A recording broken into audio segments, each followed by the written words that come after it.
Oi pessoal, eu sou a Jennifer e hoje iremos conversar um pouquinho sobre Bakhtin. Sugiro o livro Introdução ao Pensamento de Bakhtin, do professor José Luiz Fiorin. Este livro é um convite a quem quer iniciar os estudos da obra de Bakhtin. E eu achei interessante começar falando sobre a vida de Bakhtin, porque acredito que essas informações nos aproximam deste grandioso teórico. Grandioso sim, mas será que ele teve o reconhecimento merecido? Já já saberemos. Mikhail Bakhtin nasceu em 1895, ao sul de Moscou. Desde muito cedo, ele teve uma vivência com uma variedade de línguas, o que marcou a sua obra. Aos 15 anos, começou seus estudos universitários e, depois de um ano, transferiu-se para a Universidade de São Petersburgo, onde se matriculou no Departamento de Letras Clássicas e se formou em História e Filologia. Foi professor e constituiu um círculo de amigos, que mais tarde ficou conhecido como Círculo de Bakhtin. Em 1919, publicou seu primeiro ensaio, intitulado Arte e Responsabilidade, em que explora as relações entre as formas artísticas e a vida social. Bakhtin foi atingido por uma enfermidade óssea, que o levou a amputar uma perna. Devido às condições de saúde, em 1924, sem emprego, sobreviveu graças a um pequeno auxílio-doença. Apesar das privações materiais, não deixou de escrever nunca. Em 1929, foi preso e condenado a 5 anos de trabalhos forçados em um campo de concentração. Por causa da saúde precária, sua internação foi transformada em exílio na fronteira do Cazaquistão com a Sibéria. Ele exerceu diversos trabalhos e também criou ensaios sobre sua teoria do romance. Em 1940, apresentou sua tese de doutoramento. Devido à guerra, não conseguiu defendê-la, o que só fez em 1946. Esse trabalho gerou grande polêmica e um comitê, em 1952, negou-lhe o título de doutor.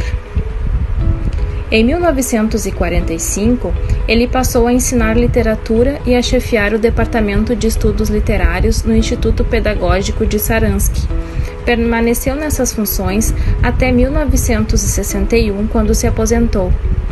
Em 1969, buscou tratamento médico na região de Moscou, onde residiu até sua morte, em 1975. Bakhtin teve uma vida absolutamente comum, nunca teve interesse pela fama e pelo prestígio, mas teve uma intensa atividade de reflexão e escrita, que fez dele um dos grandes pensadores do século XX. A obra de Bakhtin é muito rica e extensa. Escolhi falar sobre dialogismo porque acho que vocês vão gostar. Eu adorei. Segundo Bakhtin, a língua tem a propriedade de ser dialógica. Para ele, o fundamento de toda a linguagem é o dialogismo, essa relação com os outros, e viver significa participar de um diálogo. O homem não é um ser individual, mas uma relação entre eu e tu. O tu é a condição da existência do eu, estabelecendo uma relação, uma interação. Isso quer dizer que o enunciador, que é aquele que está falando, para construir um discurso, leva em conta o discurso de outra pessoa, que está presente no seu. Por isso, todo discurso é inevitavelmente ocupado pelo discurso alheio. O dialogismo são as relações de sentido que se estabelecem entre dois enunciados. Um exemplo: quando alguém diz "é mulher", não está simplesmente falando de algo da realidade. Se estiver falando isso com admiração, mostrando que as mulheres têm uma fibra em comum, estará opondo-se a outros discursos que insistem em manifestar a inferioridade do sexo feminino. Como se costuma fazer em nosso país, por exemplo, ao ver alguém cometer um erro no trânsito e ao notar que o motorista é uma mulher, a pessoa já diz: "é mulher". O discurso com apreciação admirativa dialoga com o discurso com entonação desdenhosa. Um constitui-se a partir do outro e ficam ali em oposição. Uma distinção muito importante que é preciso esclarecer: não são as unidades da língua que são dialógicas, mas os enunciados. Vou explicar melhor.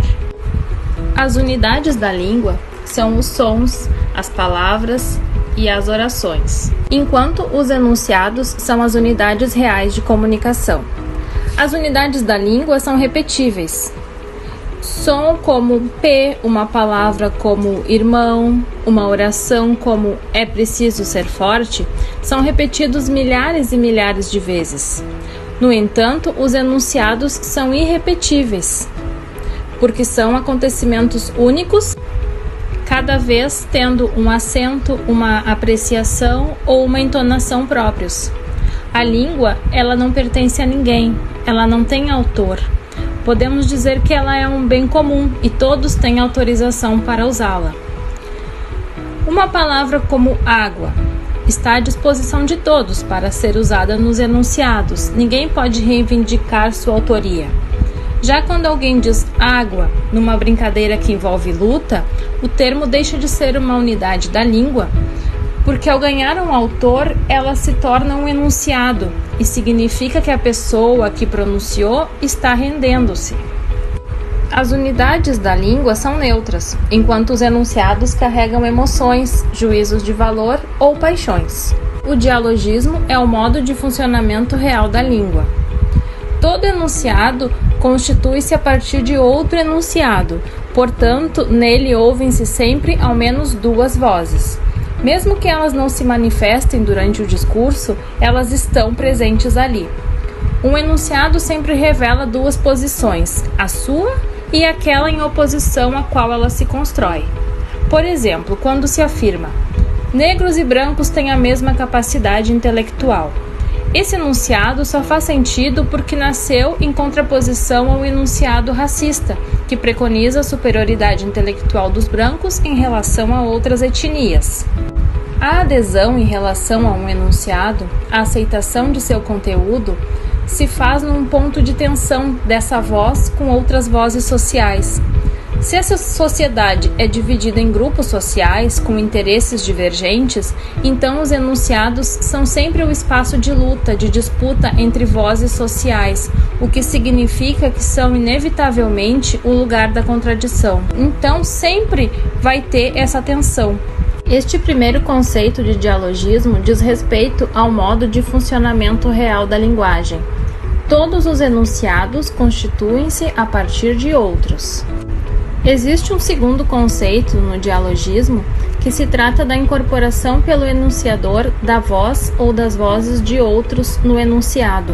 São maneiras externas e visíveis de mostrar outras vozes no discurso. Isso é o que Bakhtin chama concepção estreita de dialogismo. Estreita não significa menos importante. Essas formas de absorver o discurso alheio no próprio enunciado são a maneira de tornar visível esse princípio de funcionamento da linguagem na comunicação real. Há duas maneiras de inserir o discurso do outro no enunciado. Uma, em que o discurso alheio é abertamente citado e nitidamente separado do discurso do citante. É o que Bakhtin chama de discurso objetivado. Outra, em que o discurso é bivocal, internamente dialogizado, em que não há separação muito nítida do enunciado citante e do citado. No primeiro caso, existem, entre outros, os seguintes procedimentos: discurso direto, discurso indireto, aspas, negação. O segundo pode ser exemplificado pela paródia, pela estilização, pela polêmica clara ou velada, pelo discurso indireto livre. Um terceiro conceito de dialogismo, que fala sobre a subjetividade que é constituída pelo conjunto de relações sociais de que participa um sujeito. Por isso, em Bakhtin, o sujeito não é assujeitado, ou seja, submisso às estruturas sociais, e também não é uma subjetividade autônoma em relação à sociedade. O princípio geral do agir é que o sujeito age em relação aos outros. O indivíduo constitui-se em relação ao outro. Isso significa que o dialogismo é o princípio de constituição do indivíduo em seu princípio de ação.